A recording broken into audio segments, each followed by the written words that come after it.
Right now, picking a Supreme Court justice is like an episode of The Bachelor for political nerds. The president picks a nominee. It's usually someone they know, went to school with, or maybe helped them win an election. Think of it as the rose ceremony of American politics. The Senate then gets to say yes or no to the president's pick. But surprise, surprise, it's not about qualifications. It's about which party has more power. Democrats want liberal judges. Republicans want conservative judges. It's like a never-ending game of tug-of-war, except the rope is the Constitution. This system is bonkers. Lifetime appointments shouldn't depend on who the president is or what mood the Senate's in. This isn't choosing a prom king and queen, it's about people who decide what our laws really mean. We need a system where the people picking the judges aren't just thinking about the next election but the next generation. Let's be honest, right now it's less about justice and more about political points, and that's just not how America should work. Let's be real, folks. Political parties treat Supreme Court nominations like a sport. Each side wants to stack the court with judges who will vote their way, like they're picking players for their fantasy football team. Democrats want judges who are down with things like abortion rights and gun control.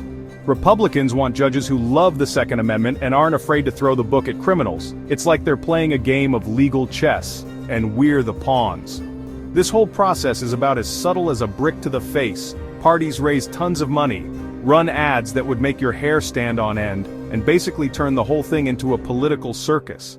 The problem is, the Supreme Court is supposed to be above all that partisan nonsense. They're supposed to be impartial and fair, not political puppets doing the bidding of whoever put them in power. Here's a newsflash. America has more than two opinions. Shocking, I know. But our current system acts like it's a two-way street when it comes to justice. Democrats pick their favorite, Republicans pick theirs. And everyone else? They're just stuck along for the ride. Imagine going to a restaurant where there are only two things on the menu, and you hate both of them. That's what picking Supreme Court justices is like for most Americans. You're stuck with someone else's choice, and good luck getting your voice heard. This two-party system is about as outdated as an 8-track player. It ignores the millions of Americans who don't fit neatly into a Democrat or Republican box. It's like trying to fit a square peg into a round hole, except the hole is the Supreme Court, and the peg is everyone who's not a card-carrying member of the two major parties. We need a system that reflects the diversity of thought and opinion in this country, not one that caters to the extremes of the political spectrum.